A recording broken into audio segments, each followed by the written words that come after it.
밤에 환상이 바울에게 보이니 마게도냐 사람 하나가 서서 그에게 청하여 이르되 마게도냐로 건너와서 우리를 도우라 하거늘 바울이 그 환상을 보았을 때 우리가 곧 마게도냐로 떠나기를 힘쓰니 이는 하나님이 저 사람들에게 복음을 전하라고 우리를 부르신 줄로 인정함이로라. 할렐루야. 예, 저는 부산 해운대 부산 비전교회를 22년 전에 개척해서 사역하고 있는 김성관 목사입니다. 저는 교회 담임 목사를 하면서 아프리카 우간다에 선교사 신분을 가지고 있습니다. 3년 선교사 비자를 제가 받고 이제 선교 사역을 함께 하고 있는데, 한국에서 한 10개월, 9개월 정도 목회하고, 아프리카에서 여름에 한두 달, 겨울에 한두 달, 1년에 한 3차례, 4차례 아프리카를 가서 한 달, 혹은 어떨 때는 한 달 반, 2달 정도 사역을 하는 좀 독특한 한국의 담임 목사 사역을 하면서 아프리카의 선교 사역을 또 하면서 두 가지 사역을 하고 있고, 한국에서는 작은 교회 살리기 사역을 하고 있습니다. 저희 교회 이제 노인대학을 아주 잘 했는데요, 우리 노인대학에 한 1000여 명이 소속이 되어서 저희들이 섬기고 있습니다. 오늘은 선교 이야기만 제가 말씀을 드리려고 합니다. 우리 다 같이 건너와서 도우라. 한 번 더, 건너와서 도우라.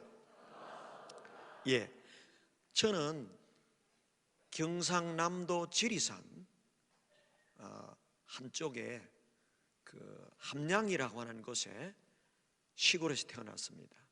뱃속에서부터 교회를 다니는 모태신앙으로 태어났습니다.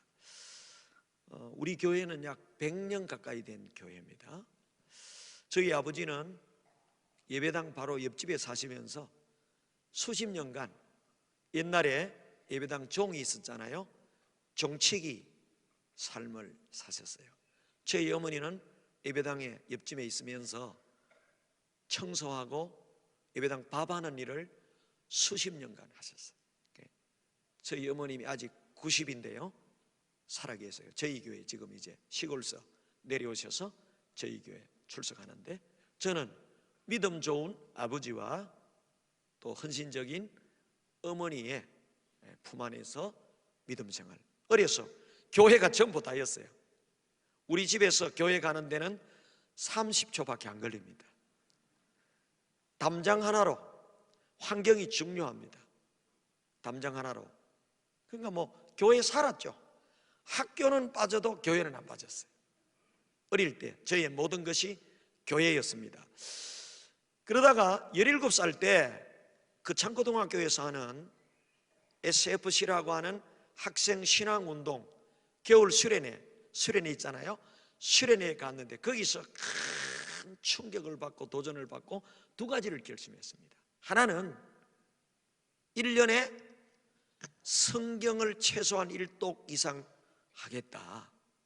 제가 교회를 열심히 다녔는데 성경을 잘 모르는, 교회만 열심히 다니는 종교적 믿음을 가지고 있었던 거예요. 그래서 얼마나 내가 엉터리인가를 깨닫고 중학교 3학년 때부터 1년에 성경을 1독, 창세기부터 계시록까지 이상 하겠다. 그냥 어릴 때 1년에 성경 1독 하겠다. 또 하나 결심한 게 새벽 기도를 다니기로 결심했어요. 새벽 기도 바로 옆집이니까 깨워만 주면 가는 거예요. 그래서 새벽 기도를 중3학년 때부터 다니기 시작을 했습니다. 그런데 새벽 기도를 다니고 성경을 읽는 거하고 예수님을 만난 거하고는 좀 다른 거예요. 제가 20대에 성경을 읽다가 예수님이 하나님이시구나 하는 걸 확실히 깨닫고 믿게 됐어요. 그때부터 성경이 창세기부터 요한계시록까지 다 믿어졌습니다. 그리고 제가 되도록이면 목사의 길로 안 가려고 왜냐하면 제가 새벽 기도를 다녀보니까요, 목사 되면 평생 새벽 기도 못 빠지잖아요. 아찔한 거예요. 목사를 하려고 딱 마음먹으니까 주변에서 자꾸 목사라는 거예요. 그래서 목사를 하려고 신학교를 가려고 딱 하니까 이런 생각이 드는 거야. 내 평생에 새벽잠은 끝났구나. 아찔한 거예요. 그래서 내가 30살까지 신학교를 안 갔어요. 학생 때부터 목사가 되고 싶었는데 새벽 기도가 겁이 나서, 또 하나는요, 전도가 겁이 나서 안 갔어요. 열심히 교회 다녔는데 전도지 어쩌다가 나눠주면 쫙 찢어버리고 던져버리니까, 이야, 이거 못 하겠다. 그래서 전도와 새벽 기도 두 가지 부담 때문에 신학교를 안 갔어요. 근데 하나님이 20대에 예수님이 하나님이심을 만나게 한 다음에 저를 30살에 신학교 가게 했어요. 36살에 목사 안수를 받았어요. 목사 안수를 받고 뒤돌아보니까 새벽 기도가 최고 축복인 거예요. 착각한 거예요. 제가 끔찍한 거예요. 옛날에 학생 때 새벽 기도 생각하니까. 근데 목사가 되고 나니까 새벽 기도가 최고 축복의 통로예요. 또 하나의 축복의 통로가 뭔가 하면은 전도예요. 제가 30살에 신학교를 가서 36살에 목사가 됐는데요, 저희 어린 시절은 교회가 다였어요. 근데 중학교 고등학교 때 열심히 신앙생활 하다가 이런 생각이 딱 드는 거예요. 내가 적당히 해야 되겠다. 너무 열심히 하면 안 되겠다. 성령 충만하면 큰일 나겠구나. 성령 대충 충만해야 되겠구나. 성령 적당 충만해야 되겠구나. 내가 성령 충만하고요, 영어를 잘하면 내가 갈 길이 딱 하나인 거예요. 선교사의 길인 거예요. 선교사 너무 겁나는 거예요. 못 가게 되는 거예요. 목사 되는 것도 힘들어 안 되겠는데, 그래서 성령 충만하기를 조금 거부하면서, 그렇다고 또 예수 안 믿으면 지옥 갈 것 같고 성령 대충 충만한, 무슨 말인가 알아들은 사람은 웃는 사람들이에요. 저 사람들이 성령 대충 충만한 사람들. 그래서 제가 성령 대충 적당히 교회를 떠나지도 아니하고 온전히 주님을 따르지도 아니하고 적절하게 예수를 믿는 그런 신앙생활을 하게 됐습니다. 내가 성령 충만하고 영어 공부를 잘하고 딱 그러면 내가 갈 길은 아프리카 선교사더라. 아프리카 너무 무서운 거예요. 그러니까 나는 절대로 아프리카 가면 안 된다. 어려서 여러분 선교 보거나 이런 거 하잖아요. 야, 겁나는 거예요. 그래서 나는 되도록이면 목사 안 되고, 목사가 돼도 선교사 아니고 그냥 국내에 목회하는 목사가 돼야 되겠다. 그러려면 영어를 잘하면 안 되겠구나. 그리고 너무 성령 충만하지 말고 적당히 목회하는 그런 목사가 돼야 되겠다. 야, 여러분, 마귀가 나를 완전히 사로잡았던 거죠. 그래서 제가 36살에 목사 안수를 받고 20년 가까이 적당한 목회를 한 거예요. 성령 대충 충만, 성령 전혀 없으면 안 되니까 대충 충만하고, 영어도 대충 하고. 그래서 50대 초반까지 선교사와는 관계없는, 아프리카와는 관계없는, 그래서 이제는 뭐 은퇴할 날도 그렇게 많지 않으니까 이제 좀 안심이다, 그런 생각을 하게 됐습니다. 근데요, 개척 8년 차에 우리 교회 김진현 집사라는 분이 평신도 선교사로 중국에 좀 파견을 해달라는 거예요. 현대의 연구소에 있다가 벤처 기업을 해서 돈도 많이 버는 집사님인데, 그래가지고 개척 8년 차에 중국을 파송했어요. 그래서 제가 중국에 왔다 갔다 하면서 적당하게 도와주고 후원하고 가서 강의도 하고 그랬단 말이에요. 근데 6년 딱 하고 난 다음에 갑자기 저한테 오더니 목사님, 중국에서 철수해야 됩니다.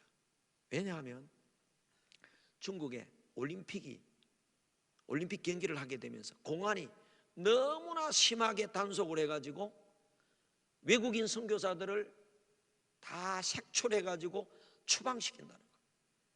이미 우리 선교팀들도 이게 발목이 잡힌 거예요. 그래서 한족들만 교회 모이도록 하고 한국 선교사들이 다 빠졌는데 다른 사람은 시골로 가고 우리 선교사님이 우간다로 가게 된 거예요. 우간다로 사역지를 옮기는데 못 가게 할 수도 없잖아요. 근데 이런 느낌이 드는 거야. 뭐가 잘못 꼬이는구나 이거. 50대 중반까지 잘 지내왔는데 아니 왜 중국에 가만히 있지 왜 또 우간다 아프리카로 또 간단 말이냐. 뭔가 조짐이 이상한 거예요. 잘못 엮여지는 느낌이 들더라고요. 이분이 아프리카 우간다에 가고 2년 차가 됐을 때 의학을 마치고 저한테 연락이 온 거예요. 담임 목사니까 목사님 아프리카에 한번 다녀가십시오. 교회를 개척한 지 1년 됐습니다. 교회를 하나 입당하는데 아프리카를 좀 방문해 주십시오. 아, 이게 올 게 왔구나. 그렇게 발뺌하고 50몇 년간 어려서부터 성령 대청 충만하고 정말 적당하게 하려고 했는데 뭐가 잘못 끼인 거예요. 담임 목사를 오라고 그러는데 안 갈 수도 없고 황열, 에이즈, 말라리아, 모기, 메르스 여러 가지 질병 때문에 두려움이 있어서 안 가려고 하는데 초청하니까 안 갈 수는 없고 또 한쪽 마음으로 기대감이 생기는 거예요. 그래서 2011년도에 처음으로 아프리카를 갔습니다. 4명이 단기 선교를 갔어요.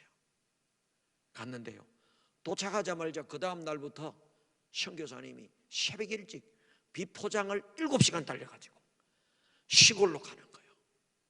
시골에 갔는데 이게 전기도 없고 나보고 선교사님 자기도 영어가 안 되니까 영어 설교를 준비해 오라는 거예요. 내가 그렇게 공부 안 했던 영어로 설교를 준비해 오라는 거예요. 그래 한글로 설교를 준비한 다음에 우리 교회 미국에서 공부한 전도사님이 있었어요. 그 전도사님이 번역을 했어요. 이걸 읽고 또 읽고 그러니까 7시간 달려가지고 시골에 딱 갔는데 정말 시골이더라고요. 차가 막 굴러가는 것 같아. 막 이래가지고 밤 9시쯤 도착했는데 그 동네에 도착했는데 예배당이 없어요. 그래서 인솔하는 데로 가보니까 이게 밭도랑길로 올라가가지고 한 몇백 미터 올라가가지고 거의 산 언덕 위에 예배당이 하나 있는데 반 찌그러진 절반만 덮여있는 예배당이었어요. 막 가니까 찬양을 하는데요, 오늘 우리 찬양팀 뜨겁게 찬양하던데 이 정도는 아무것도 아닙니다. 전부 다 일어나서 막 찬양하는데 바닥이 시멘트가 아니고 흙이었어요. 먼지가 막 나는데 와, 예배당이 딱 들어가니까요, 나도 모르게 죄송합니다 입을 딱 막게 되는 거예요. 먼지가 막 들어오는데 그런데 이분들은 그냥 다 찬양하는 거예요. 그리고는 한국에서 오신 김성관 목사님이 설교하겠습니다. 호롱불 하나를 켜놨는데 영어가 짧은 데다가 이게 잘 모르는데 이게 잘 보입니까 이게? 그래가지고 이제 읽어주는데 놀라운 거는요, 이 더듬거리면서 영어를 읽어주는데도 은혜를 받는 거야. 그래서 내가 깨달은 게 설교는요 잘하는 게 문제가 아니고 잘 듣는 게 문제구나. 개떡같이 말해도 찰떡같이 되면 은혜가 되는구나. 아니 영어도 제대로 못하는 사람이 번역해준 영어 성경을 읽어주는데도 은혜 받는 거예요. 하다가 막히면요 만민 공통어가 있습니다. 할렐루야. 하다가 막히면 할렐루야. 생각 안 나면 2번 할렐루야 할렐루야. 그러면 되는 거예요. 근데 얼마나 은혜를 받는지요. 여러분, 피부색이 검지 않은 사람이 우리 교회에 난생 처음으로 왔다는 은혜 받고, 내가 가만히 보니까 설교 은혜 받는 게 아니고 백인 목사가 우리 예배당에 왔다, 그거 가지고 은혜 받는 거예요. 와, 여러분, 하나님이 은혜를 주는데요, 얼마나. 예배 마치고 나니까 밤 12시 됐어요. 제가요, 설교하다가 깜짝 놀란 것은 그 옆에가 사파리가 있었는데 사자가 출몰한 줄 알았어요. 한참 설교하는데요, 짐승 소리가 들리는 거야.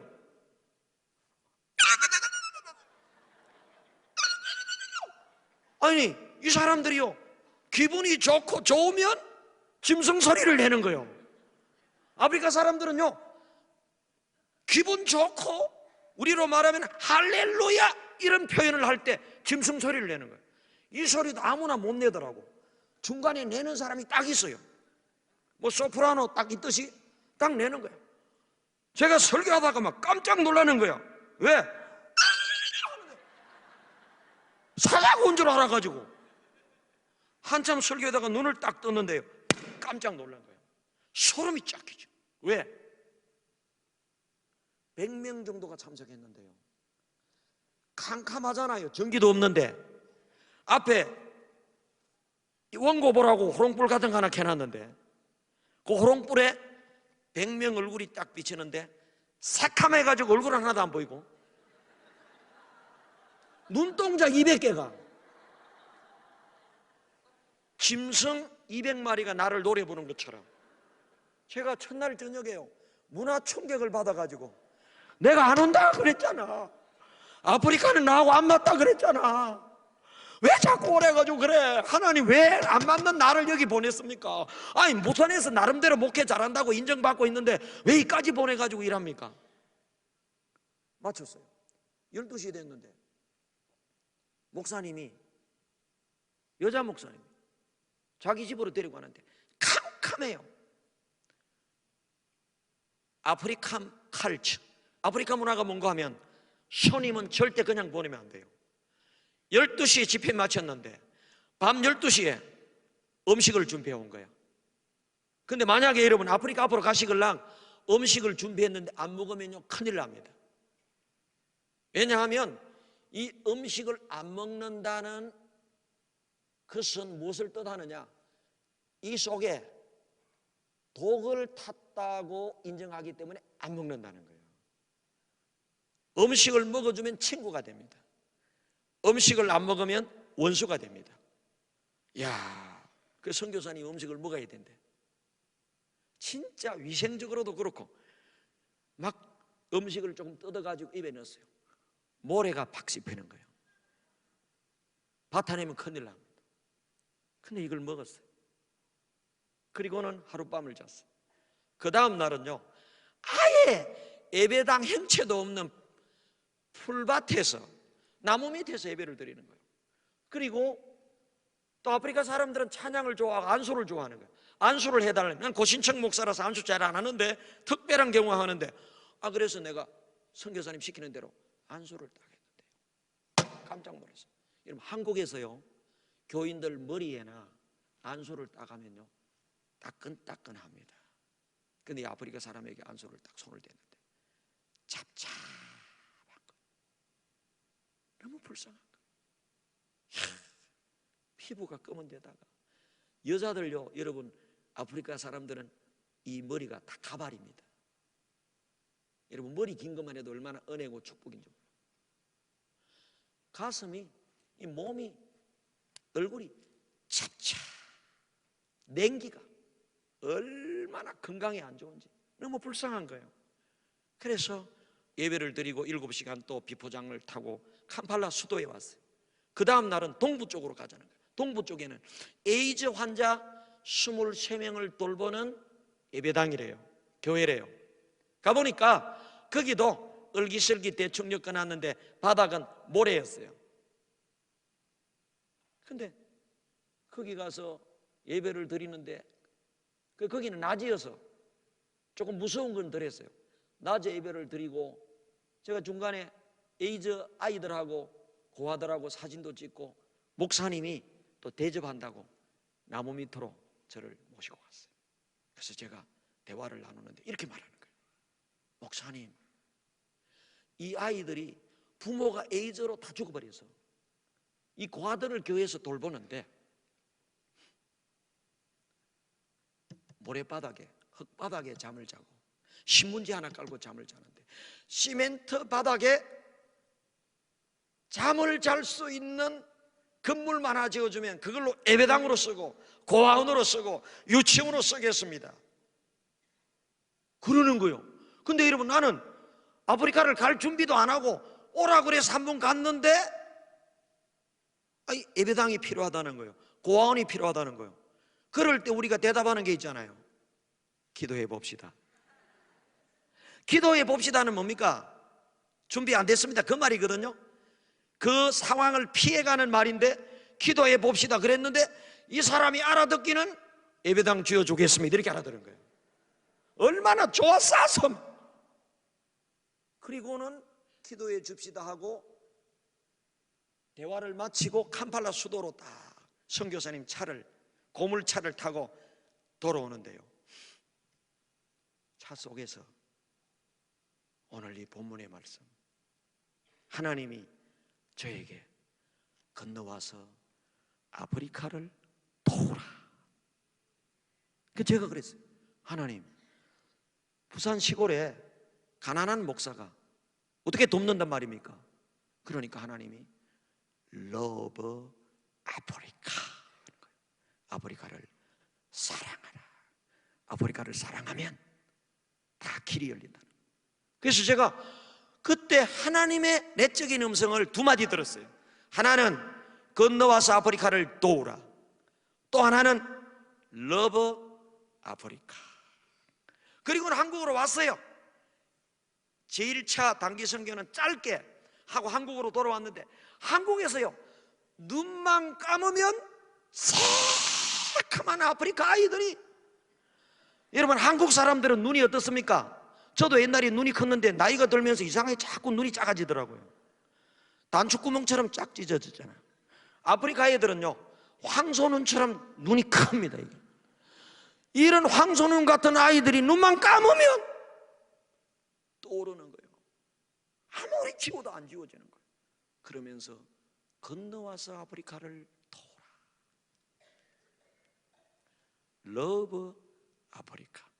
그래서 처음으로 시작한 것이 대지저금 통장에 동전 모으기를 했어요. 그리고 바자회를 했어요. 그리고 성경금을 했어요. 불과 몇 달 만에 수천만이 모여져서 고아원, 예배당, 유치원하고 3개를 짓고 또 다른 교회까지 6개를 입당하러 갔습니다. 제2차 선교여행을 우리 교회 청년들하고 갔어요. 15명이 은혜 가운데 선교를 잘 마치고 돌아왔어요. 그런데요, 또 하나님께서 3차를 준비하셨는데 3차 단기 선교에 35명이 3차 단기 선교를 갔습니다. 2차 단기 선교를 갔을 때요, 아프리카가 만만치 않더라고요. 교통사고가 나가지고 우리 청년들하고 우리 딸도 그때 같이 갔는데 차가 4대 갔는데 다 고장나버려요. 2대만 남고 2대가 다 고장나버리는 거예요. 한 대는 벽을 들이받아가지고 청년들이 차에서 뛰쳐나가가지고 막 깨지고 터진 거예요. 아프리카 무서운 곳이구나. 다시 갈 곳이 아니구나. 내가 그래서 안 간다고 그랬는데 왜 자꾸 갈 때마다 이런 일이 생기느냐고. 2차를 잘 갔다 왔어요. 근데 하나님이 또 3차를 가라. 그래서 그 다음 해에 35명이 아프리카 단기 선교를 갔습니다. 갔는데요, 도착 예배를 딱 드리고 그 다음 날 제가 인솔했던 학생 중에, 청년 중에 21살 자매가 심장마비로 죽었어요. 제가 그때 55살이었어요. 단기 선교 갔는데 제가 이 교회 이야기도 잘 들었어요. 수련회 가서 익사사고가 나도 어마어마한 문제가 생겨. 선교 갔는데 3번째 선교 갔는데 도착하고 그 다음날 선교를 출발하는데 주유소에서 기름 넣는데 상황이 발생했다는 거예요. 한 자매가 이상이 왔다는 거예요. 그래서 우리가 차를 태워가지고 우리로 말하면 서울대학 병원으로 갔는데 심폐호흡수술하고 다 했는데 안 되는 거예요. 결국 의사는 사망진단을 내렸어요. 여러분, 8개 교회 그때 입당하러 갔는데 쑥대밭이 돼버린 거예요. 모든 단기 선교를 중단하고 그 자매의 부모님에게 한국에 전화를 했어요. 울음바다가 됐죠. 그 병원이 35명이 울음바다가 된 거예요. 단기 선교는 아무것도 아니고. 근데 제가 전화를 걸고 어제 데리고 왔는데 오늘 죽었는데 뭐라고 해야 되느냐 말이죠. 그래서 전화기를 잡고 집사님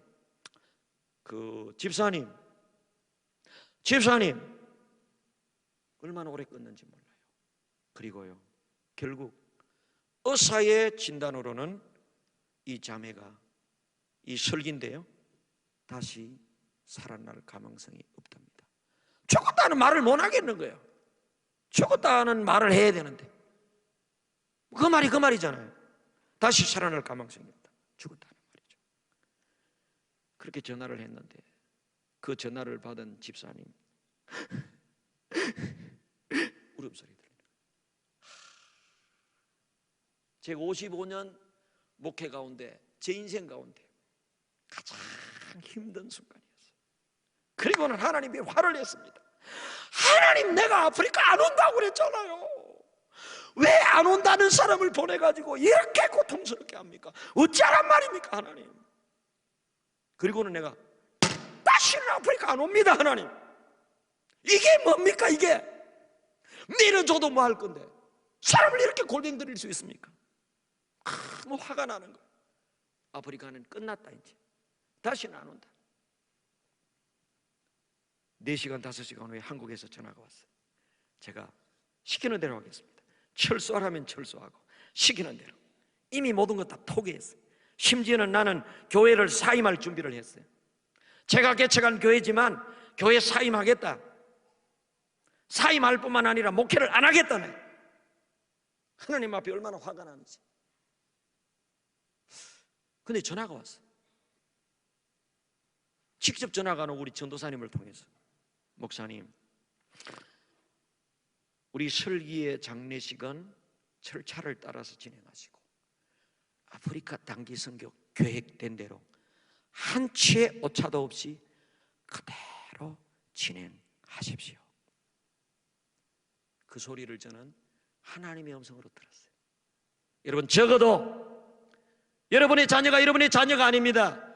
이런 문제를 만날 때 욥과 같이 이런 성숙한 믿음을 가져야 될 줄로 믿습니다. 그 집사님 부부가 오늘 오셨어요. 저를 운전해 오셨습니다. 딸을 천국으로 보낸, 우리 한번 일어나 주세요. 예.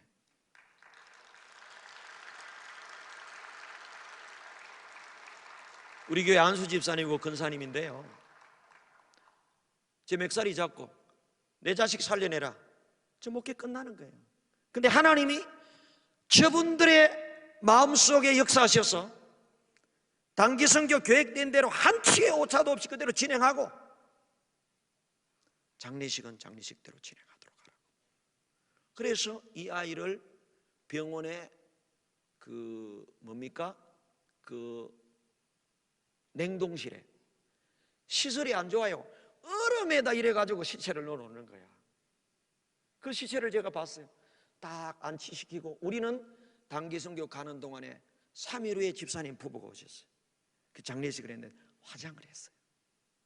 제가 하나님 앞에 화가 많이 나 있었어요. 하나님, 왜 이러십니까? 왜 이런 일이 일어나게 하십니까?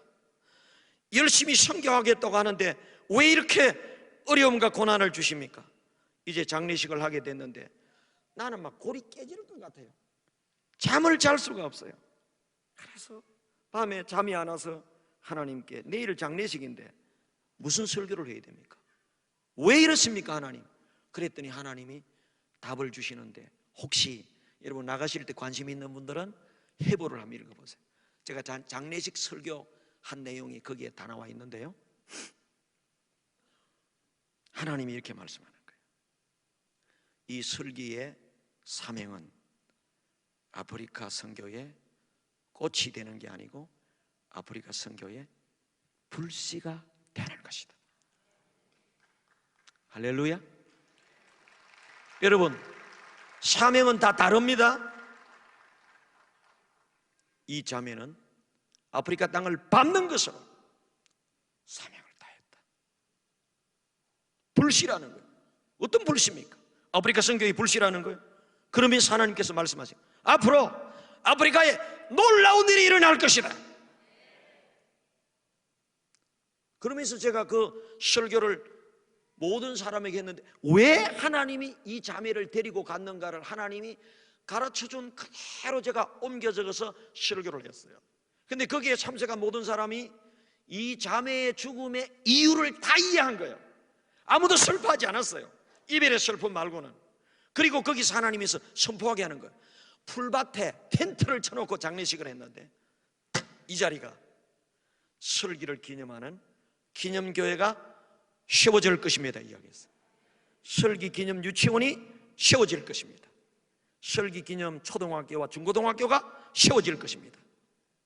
앞으로 아프리카 선교에 불이 타오를 것입니다.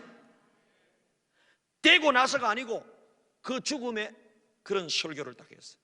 한 달 만에 설기 기념 유치원이 세워졌습니다. 6개월 만에 아프리카 선교센터가 세워지고 초등학교, 대학생만 선교하던 그 아프리카 우간다 비전교회 설기 기념교회가 어른들도 시작했는데요, 5년 만에 지금 2,000명 모이는 교회로 부흥했습니다. 하나님 앞에 영광의 박수를 드리겠습니다. 이번 성탄절에 3,000명 교인이 출석했습니다. 하나님이 약속하신 대로 이 설기 자매를 아프리카 선교의 불씨로 삼겠다, 그 약속을 하나님이 지키고 계십니다. 처음에 한 교회 입당하러 갔어요. 그 다음에 느대교회 입당하러 갔어요. 설기의 순교 이후에 여러분 놀라운 부흥이 일어났는데, 저작년에 1년에 100개의 학교와 예배당을 입당했습니다. 작년에 130 몇 개의 예배당을 입당했습니다. 올해 1월 28일 제가 단기 선교를 가는데요, 한 달에 70개를 입당하러 갑니다. 그 중에 중고등학교도 있습니다. 할렐루야! 여러분, 하나님이 참새 한 마리 떨어지는 것도 절대로 내 허락이 없이 안 된다고 약속하신 그 하나님이 이 자매의 순교에 피를 받으시고 약속하신 그대로 사도행전의 역사가 그대로 일어나고 있습니다. 여러분, 지금 아프리카에요, 선교가 안 일어났었어요. 이 순교 이후에 저희들이 가는 곳곳마다 500명, 1000명씩 모이고, 초가집 나무 밑에 오두막에서 예배드리는 교회들이 시멘트 예배당을 짓고 난 다음에 70명 교회가 270명 교회로 1년 만에 300~400명 모이던 교회가 900명, 1000명 모이는 교회로 대부흥이 일어나고 있습니다. 여러분, 저는 설기의 순교에 너무나 큰 충격을 받았는데, 지금은요 얼마나 그 순교의 헌신으로 말미암아 놀라운 아프리카의 부흥이, 제가 한 번 가면 한 5만 명씩 집회를 합니다. 한 번 가면 70개 교회, 50개. 많이 모이는 교회는, 가장 많이 모이는 2,300명 2,300명이 모였어요. 입당하는데 온 동네 사람, 이웃 동네까지 다 끌고 너무 많이 와서 절반만 예배당에 들어오고 절반은 못 들어온 거예요. 하나님이 이런 순교의 헌신을 통해서 놀라운 아프리카, 우간다, 케냐, 르완다, 탄자니아, 부룬디 5개, 5개 나라를 중심으로, 동아프리카를 중심으로 선교하고 있는데, 지금요 놀라운 일들이 일어나고 있는 것입니다. 하나님이 하고 계십니다.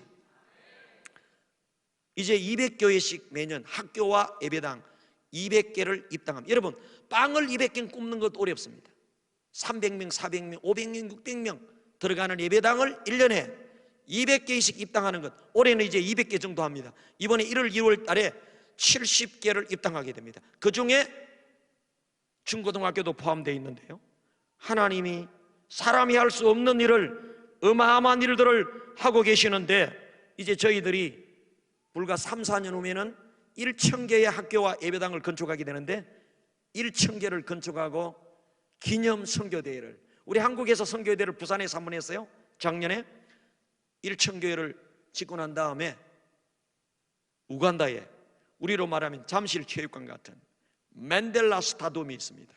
거기에 10만 명을 건축한 교회 성도들을 모아서 리바이벌 우간다 맨델라 스타디움에서 아프리카 선교대회를 하고, 아프리카의 대부흥이, 하나님의 나라가 확장되도록 하는 위대한 사역을 시작하게 될 것입니다.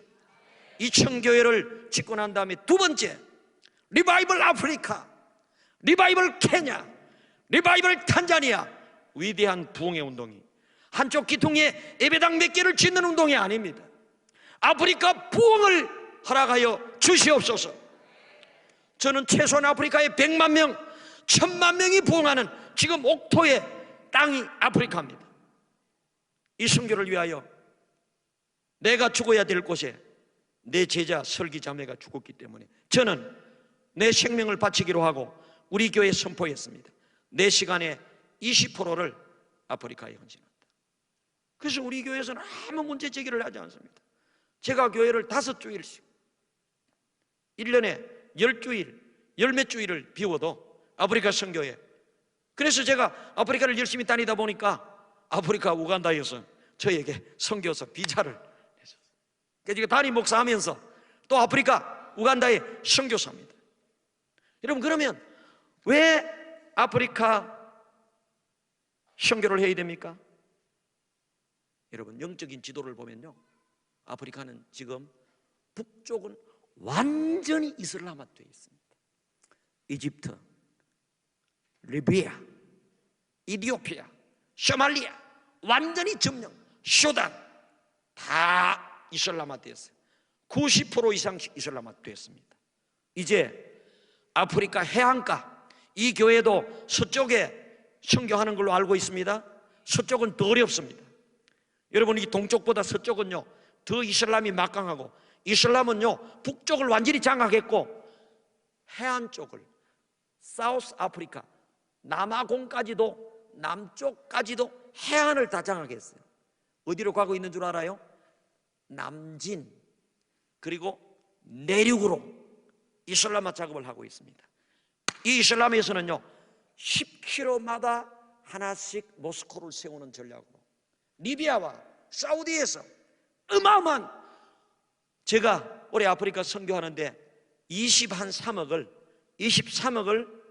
선교비로 투입했는데요, 23억은 껌값입니다. 사우디나 리비아에서는 조 단위로 선교하고 있습니다. 나는 너무나 마음이 아팠어. 주여, 이 일을 어떻게 합니까? 저 이슬람에서는 조 단위로 선교하고 있는데 우리는 꼴랑 몇 억을 가지고 선교하니 게임이 됩니까? 그런데 다윗과 골리앗의 싸움에서 다윗이 이긴 것처럼 하나님이 승리합니다. 하나님이 위대하십니다. 하나님은 크신 하나님입니다. 그래서 제가 아프리카 간 다음에 이렇게 했어요. 우리 교회에서 나는 이렇게 한국 교회를 동원해서 선교할 마음이 없었어. 우리 교회 선교사님이 갔기 때문에 하나님이 감동 주는 대로 우리 교회에서 300교회를 짓겠다고 목사님 세미나에서 선포를 했어요. 우리 선교사님이 통역을 하는데 깜짝 놀란 거야. 세 교회 그러면 통역하겠는데 300교회 했다가 못지 못잡니까? 선교사님이 통역을 이렇게 하는 거예요. 오늘 한국에서 오신 목사님이 많은 교회를 짓겠다고 합니다. 물어볼게요. 장로님, 많은 교회하고 300교회하고 같아요, 달라요? 여러분, 같아요, 달라요? 10개도 많아요, 적어요? 매니 처치, 많은 교회를 짓겠다는 거예요. NO! 나중에 회개하고 300교회를 짓겠다. 그 선교사님 큰일 난 거야. 왜? 300교회 짓다 그래 놔놓고 쉐교회도 못 지면 큰일 나잖아요. 신용 다 잃어버리잖아요. 그 현장에 목사들이 따르겠습니까? 근데 저는 하나님이 믿음을 주셨어요. 그대로 하세요. 근데요, 이미 지금까지 401개를 건축했습니다. 할렐루야! 저희 교회는 작은 교회입니다. 작은 교회들이 모여서 이 일을 하고 있습니다. 이제 올해부터 200개씩, 불과 몇 년 후면 1,000교회가 건축이 되고, 단순히 숫자적인 1,000교회가 아니라 그 건축되는 교회마다 여러분이 보시면 알지만, 한번 가보시면 알지만 위대한 부흥이 일어나고 있습니다. 할렐루야! 하나님이 아프리카를 회복시키고 계십니다. 하나님이 일하고 계십니다. 아프리카는 위험하고 두렵고 말라리아와 수많은 사람이, 선교사들도 위축당했는데 우리 교회 자매 한 명이 선교함으로 두려워하지 아니하고, 우리 선교사님도 저도 우리 20명의 선교사들이 힘차게 나가니까 아프리카 어둠의 영이 짓밟히는데, 그 이후로요 매년 교통사고로 박살나고 선교하는 일이 생겼는데, 그 이후로 2014년, 15년, 16년, 17년, 18년 그 이후는 한 건의 사고도 없습니다. 할렐루야! 아프리카 모독에 마귀가 딱 막아선 거예요. 근데 내가 포기하려고 했는데 우리 집사님을 통해서, 선교자의 부모를 통해서, 그래서 저는요 빼도 박도 못합니다. 이제 아프리카의 생명을 바쳐야 돼. 그래서 저는 하나님께 기도해요. 하나님, 제가 치매 걸려서 죽지 말고 선교하다가 선교하게 하여 주시옵소서. 그런데 85 이후에 선교하게 하여 주시옵소서.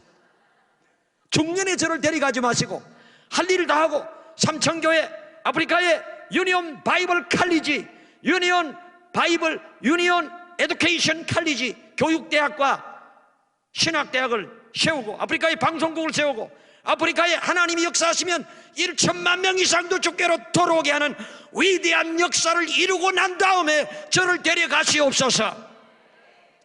죽음을 두려워하지 않으니까 아무것도 무서운 게 없어요. 저는 이 교회에 처음 들어와서 기가 빡 죽었어요. 선교 이야기하는 순간 겁이 하나도 안 납니다.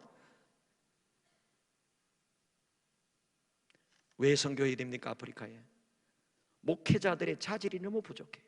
그래서 저희들이 하는 일이 뭔가 하면은 목회자 세미나를 하는데, 지금 한 2-3천 명의 목회자들을 지역별로 200명, 3명 성경을 가르쳐요. 아프리카 목사님들은요 신학을 공부 안 했어요.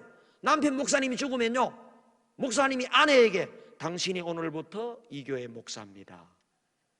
목사님이 다른 데 가면서요 집사님 믿음 사람 불러다가 당신이 오늘부터 이 교회 담임 목사입니다. 그럼 그날부터 패스터가 되는 거예요. 성경을 알겠어요? 그러니까 아프리카 사람들이 어쩌는 줄 알아요? 찬양을 2시간 하는 거예요. 난 처음에 은혜 받았어요. 찬양을 하도 마약이에요. 나중에 알고 보니까 성경을 몰라가지고 찬양만 하는 거예요. 설교 시간에 가만히 들어보면 뭐 하느냐, 일주일 동안 자기 집에 있었던 일 이야기하다 끝나는 거예요. 그래서 아프리카의 가장 중요한 것은 돈이 아니라 말씀이다. 그래서 말씀 운동을 먼저 했어요. 말씀을 가르쳤는데 30명 40명 모이는 교회가 안 된다는 거예요. 왜? 초가집에, 썰을 가는 흙집에 비 오면 무너지고, 이슬람이나 타 교도들이 불질러서 불살라버리면 불타서 죽는 거예요. 안 모이는 거예요. 그런 예배당에. 소원이 뭐냐? 시멘트 예배당을 짓는 게 소원인 거예요. 그래서 예배당 짓는 운동을 시작한 거예요. 첫 번째 시작한 운동은 너무 성경을 몰라서 말씀 운동을 시작했어요. 말씀 가르쳐도 뭡니까? 초가집 예배당에, 쓰러져가는 예배당에 망고나무 밑에서 안 된다는 거예요. 그래서 예배당을 지었더니 50명 교회가 200명, 300명으로. 할렐루야! 모스코는요 동네마다 시멘트로 깨끗하게 지어주는 거예요. 비교가 안 됩니다. 저는 가난한 우리 교회도 주차장이 제대로 없어요. 그런데 예배당을 지으려니까 한 200억이 들어요. 장로님들이 하자는, 아프리카 선교 때문에 보류했어요. 예배당 짓고 나면은 아프리카 선교하는 게 지금 나는 너무나 바쁜데 그래서 보류를 했어요. 그래서 아프리카 예배당 짓는 일에 말씀 운동만 갖고 안 되는 거예요. 그래서 예배당 짓는 한 거예요. 겉으로 드러나게 예배당 짓는 선교단체인 줄 아는데 그게 아닙니다. 근데 예배당만 지어가지고 교육시켜도 안 되는 게 다음 세대가 문제예요. 그래서 학교를 짓는 운동을 벌였는데 유니온 비전 미션의 3330인데요 3000개의 예배당을 짓고 3000명의 목회자를 훈련시키고 300개의 학교를 세우고, 왜? 다음 세대, 이 학교에 500명 1000명 학생들을 길러서 다음 세대 30년 50년 후에 아프리카를 대한민국에도 이화여대나 좋은 중고등학교들 크리스천 학교였잖아요. 크리스천 미션 학교를 세우는데 지금 학교와 유치원을 23개 세워서 운영하고 있습니다. 할렐루야! 아프리카가 힘들고 잘 안 된다고 그러더라고요.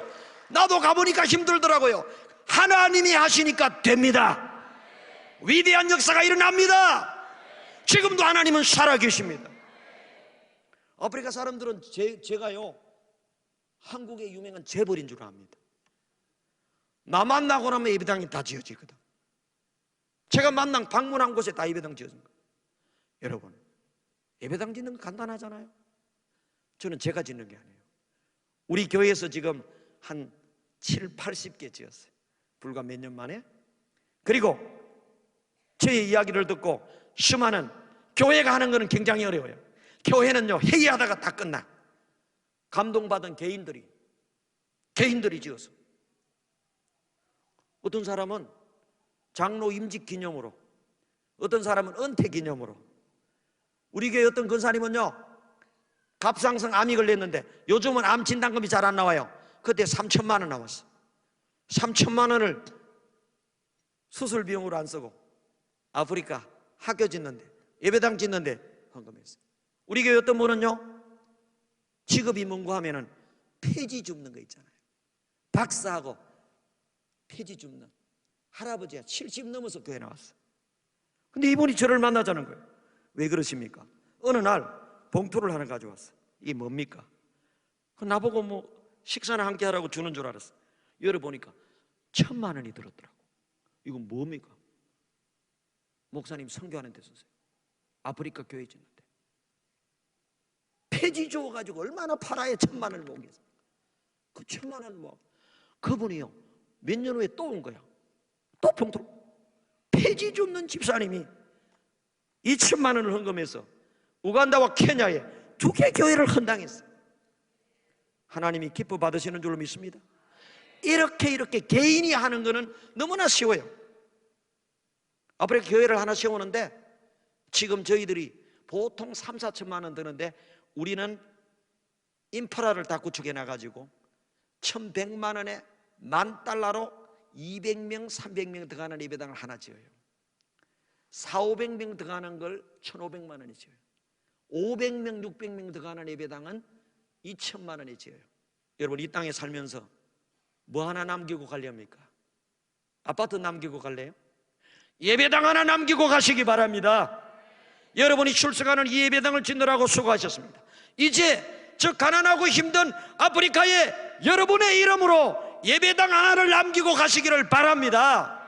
한국의 땅 한 평이면 아프리카에 예배당 하나가 세워져요.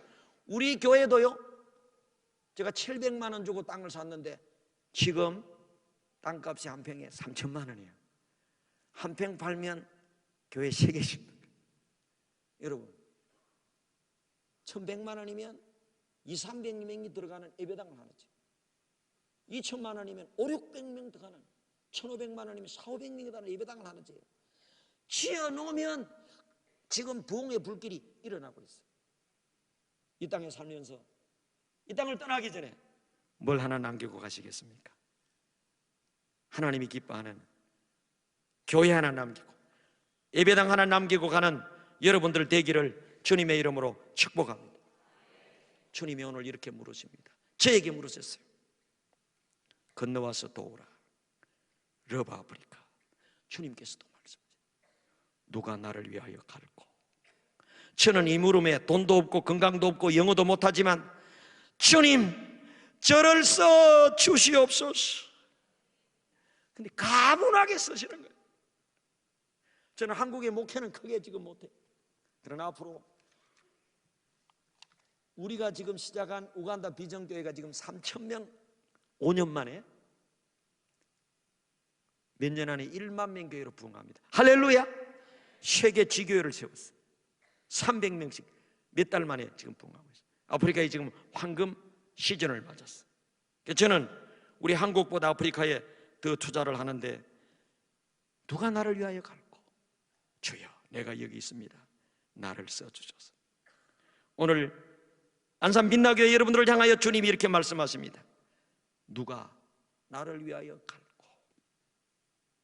오늘 여기에 성교부와 우리 모든 성도님들, 주님, 부족한 제가 여기 있습니다. 나를 써 주시옵소서. 응답하는 여러분들 되기 바랍니다.